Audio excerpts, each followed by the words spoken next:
नमस्कार डॉक्टर स्नेहा, तुमचं सर्व काहीमध्ये खूप खूप स्वागत आहे. Thank you so much. Thank you for having me here. खूप खूप छान वाटतं आहे. आपल्या सगळ्यांच्या आयुष्यात ना एक डॉक्टर असतो की नको बाबा त्याच्याकडे जायला आयुष्यात, पण जायलाच लागतं. लहानपणापासून म्हातारपणापर्यंत एकदा काहीतरी जायला लागतं, कारण सगळी दुखणी परवडली पण हे दुखणं नको असं वाटतं ना प्रत्येकाला. म्हणजे अशी आपण प्रार्थना करतो आणि ते दुखणं म्हणजे दातदुखी. खरं आहे, अगदी खरं आहे. तर डॉक्टर, दातदुखीची 3 महत्त्वाची कारणं सांगा. सो दातदुखीची आपण जर का कारणं शोधली तर त्याच्यामध्ये 2 प्रामुख्याने विभाग होतात की बाहेरनं एखादा जीवाणू आपल्याला त्रास देतो आहे किंवा आपल्या दातांची जी झीज होते ती जोपर्यंत विदिन लिमिट आहे, एका ठराविक लिमिटपर्यंत आहे, ती नॉर्मल असते.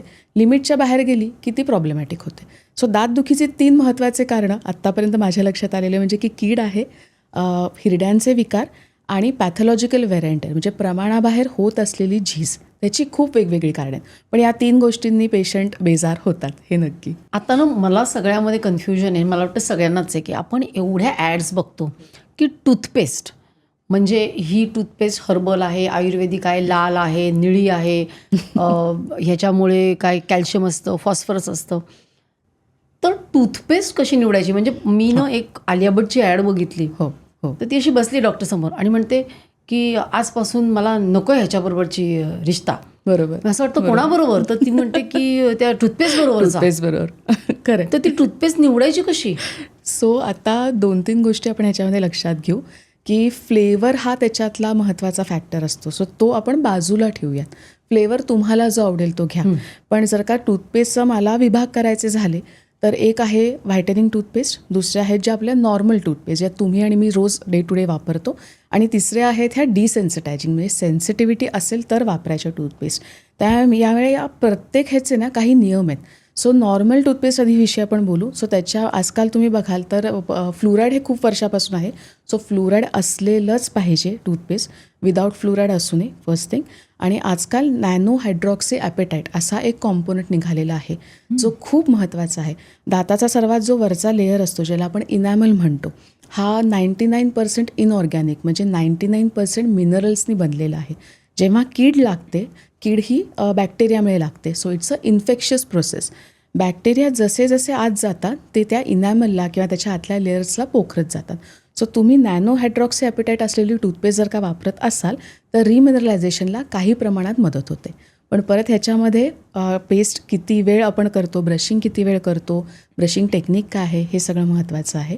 व्हायटनिंग टूथपेस्टविषयी थोडक्यात बोलायचं झालं तर थोडे दिवस वापरायला हरकत नाही, पण परमनंट हे सोल्युशन नाही, कारण दात डिस्कलर होण्याची खूप वेगवेगळी कारणं आहेत. आणि डिसेन्सिटायझिंग टूथपेस्ट तर तुमच्या डेंटिस्टने सांगितली तरच वापरा. प्लीज ओव्हर द काउंटर आपली आपण घेऊन सुरू करू नका, कारण सेन्सिटिव्हिटीची वेगवेगळी कारणं असतात. नुसतीच टूथपेस्ट बदलून आराम मिळेलच असं नाही. पण मग प्रत्येक वेळेला असं दिसतं ना ॲडमध्ये की ही हर्बल आहे, ही आयुर्वेदिक आहे, ही ह्याच्यामध्ये मीठ आहे किंवा ह्याच्यात साखर नाही आहे. बरोबर. तर साधारण आपण कोणती घ्यावी? सो WHO काही नियम आहेत किंवा त्यांचे कॉम्पोनंट्सचे किंवा त्यांचं पर्सेंटेजचे काही नियम आहेत. सो जी टूथपेस्ट त्या फ्रेमवर्कमध्ये बसते ती वापरा. हर्बल टूथपेस्टविषयी असं म्हणेन की त्यांनी नुकसान काही नाही, विशेष काही फायदा मिळेल असं नाही, पण नुकसान नाही. त्या तुम्हाला तो हे आवडत असेल. आता आपल्याकडे पूर्वीपासून आपण लवंगेचं तेल वापरतो किंवा आवळा, हिरडा, भेडा ह्याचं कॉम्बिनेशन्स आपल्याकडे बऱ्याच चूर्णांमध्ये वगैरे वापरतात. सो ते फ्लेवर्स तुम्हाला आवडत असेल तर वापरा. नुकसान नाही, पण विशेष फायदा काही मिळणार नाही त्यांनी. म्हणजे आय डेफिनेटली वोंट से, मी असं नाही म्हणणार की रेकमेंड करीन, पण रेकमेंड करणार नाही की त्यांनी धोका आहे असं नाही. पण नमकवाली टूथपेस्ट नको. त्यांनी नाही काही फायदा होणार. अब्रेझिव्ह ॲक्शन, आपण जेव्हा ब्रशिंग करतो तेव्हा मुळात आपण तो ब्रश त्या दातावरती घासतो आहे. सो ज्यांनी फ्रिक्शन वाढणार आहे ना, असं कुठलाही कॉम्पोनंट आपल्याला नको आहे. म्हणजे मीठवाली नको, साखरवाली नको.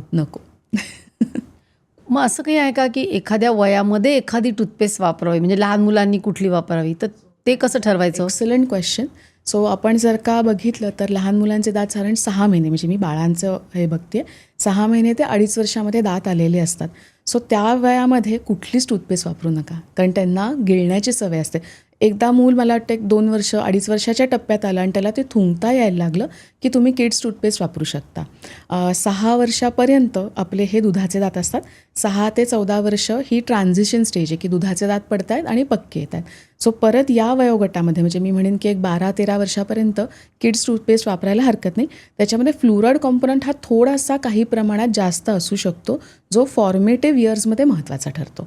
आणि एकदा सगळे परमनंट दात आले आपल्याला 15 वर्ष प्लस साधारणतः येऊन जातात ते 15 वर्षापर्यंत, मग परत तुम्ही कुठलीही WHO रेकमेंडेड टूथपेस्ट वापरू शकता. बरं, आता सगळ्यात महत्त्वाचं म्हणजे मला असं वाटतं की ब्रशिंग. असं वाटतं सकाळी उठलं ब्रश केलं की झालं. तर ते ब्रशिंग किती महत्त्वाचं आहे? कसं करावं ब्रशिंग? प्रचंड महत्त्वाचं आहे.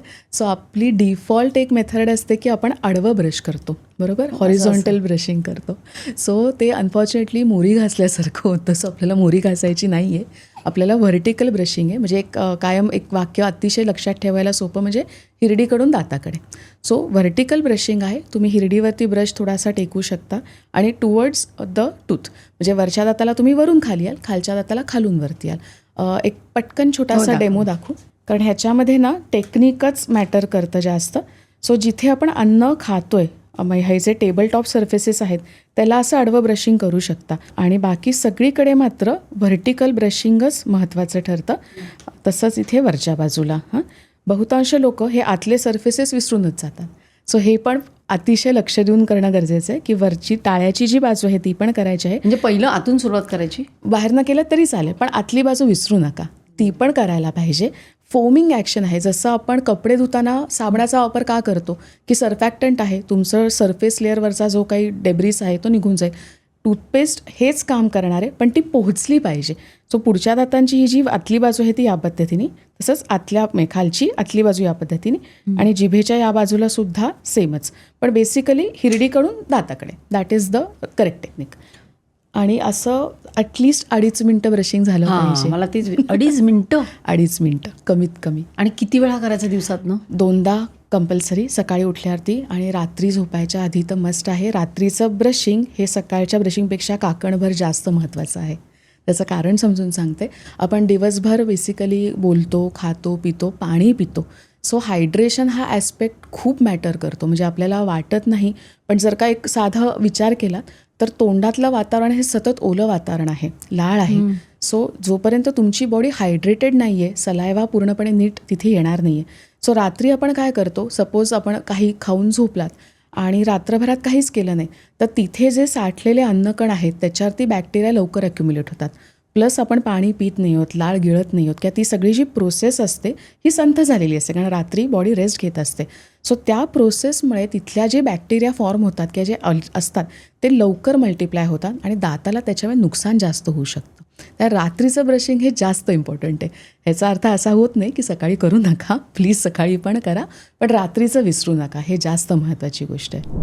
ही क्लिप जर तुम्हाला आवडली असेल तर संपूर्ण पॉडकास्ट बघण्यासाठी सर्व काहीच्या पॉडकास्ट चॅनलला भेट द्या आणि सर्व काही क्लिप्स चॅनलला सबस्क्राईब करायला विसरू नका.